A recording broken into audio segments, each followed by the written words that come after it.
The beauty of the DJI Action 2 modular system is you're free to choose whether you wish to run with its dual module configuration with the extra microphones, storage and power features this brings, or in its smaller single module configuration for the sheer small size. Whichever you like to roll with, Ulanzi have you covered with a single unit, the Action 2 metal cage.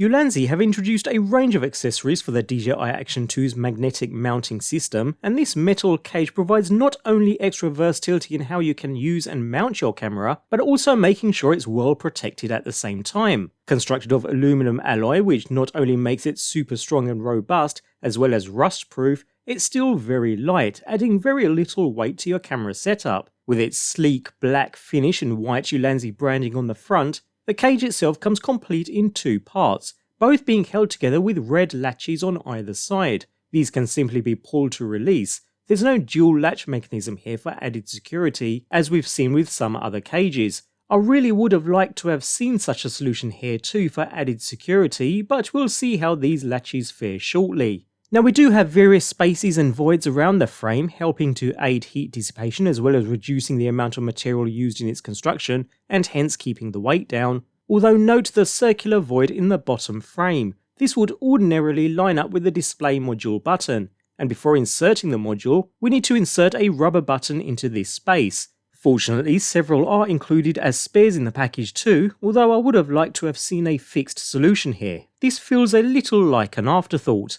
Nevertheless, also notice the complete cluster of pins in the bottom of the cage here. These are not used with the dual modules. The power or display modules do not have connectors at the bottom, but when used with a single camera module, they would act as a pass-through power source for the USB-C port that's built directly into the back, which we'll come to in more detail shortly. Although note that the bottom plate is magnetic too, no extra magnetic base plates to attach, it's all built straight in.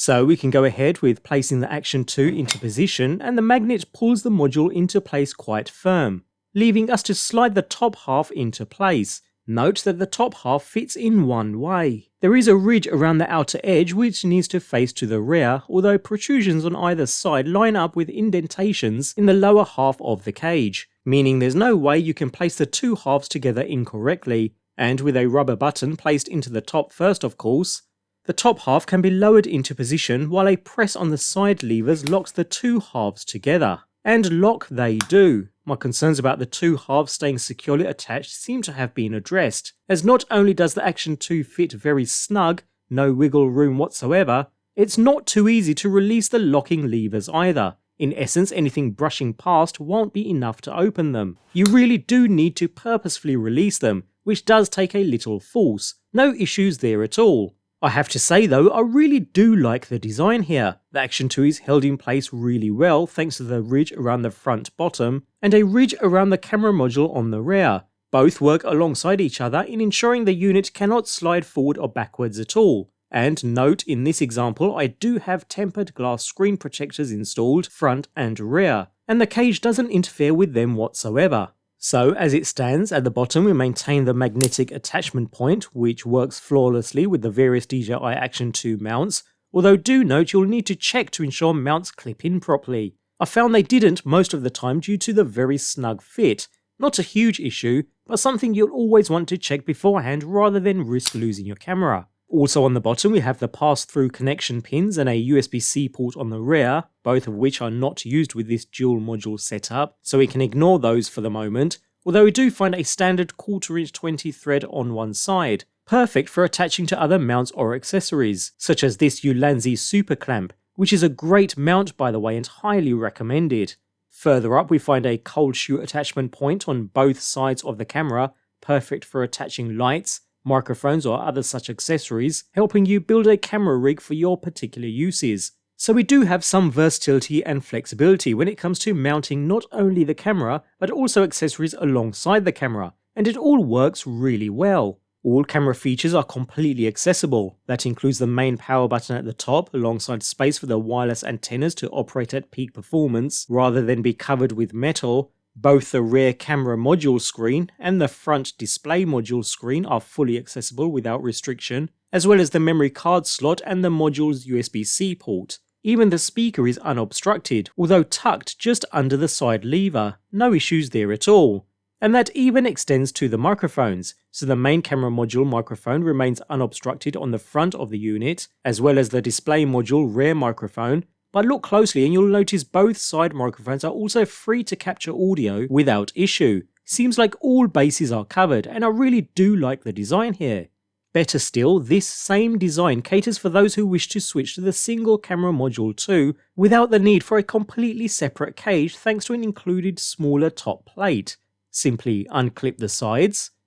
In order to release the top plate, remove the camera and split the modules, after which the single camera module slides back down into the same base plate. Notice how the module's connection points are now interfacing with the pins that were unused earlier. They now come into play, although for now we can go ahead and place the included smaller top plate into position, complete with rubber button inserted too of course, and then lock both side levers. And there we have it, single camera module now installed into the Ulanzi single camera cage. Again, the camera sits very snug, the same front bottom ridge from earlier and a small ridge across the top on the rear side ensure the camera cannot slide either way, and it works just as well here. Although we do of course lose some versatility due to the smaller size, no cold shoe mounts for instance, we do keep the wireless antenna free, as well as the side 1/4 inch 20 thread for mounting or for an accessory. Again, we also keep that magnetic base for attaching to mounts, and again a double check on spring-loaded clips is recommended, but we now have that USB-C port on the back in order to charge the camera module alone, or provide external power for long shooting sessions. And it works perfectly well too. Bear in mind this feeds only power to the camera though, it does not pass data, so you can't connect this to your computer and try to offload captured footage, it just doesn't work. You'd still need the accompanying power or display module for that, although saying that, Ulanzi have you covered there too. The connection to the camera passes straight through to the bottom of the magnetic base, so where you would normally connect a magnetic mount here, you can actually connect your power or display module directly instead, whether it's to line up a shot, provide a burst of power to the camera when not using the rear USB port in the cage, or just to offload or transfer captured footage across to the module or to a computer. All without having to even remove the cage from the camera module at all. It's a small feature like this that becomes really handy when out capturing footage, especially with the limited storage capacity in the lone camera module. This way you can capture footage with the camera protected in its cage, offload that footage to your memory card via a module, and then get straight back on your mount and shooting again. No faffing around with removing cages and switching configurations. A splendid solution. Now we do have other cages such as the tilter cage, which does carry a higher quality feel to be fair, with its attached button and that unique double locking lever design, but that also carries a premium price too, as well as a completely separate cage for the single camera module. With this Ulanzi cage you receive 2 in 1, it caters for both dual and single configurations flawlessly, with additional cold shoe attachment points as well as a built-in magnetic base with no extra plates to fumble about with, and that pass-through charging and docking system that makes using the camera, whether in single or dual configuration, very easy, and reduces the need to remove the cage almost entirely. The fit and finish are superb, and at a budget level price point if you're after added protection, versatility, and an all-in-one package, the Ulanzi Action 2 metal cage is certainly one to look out for.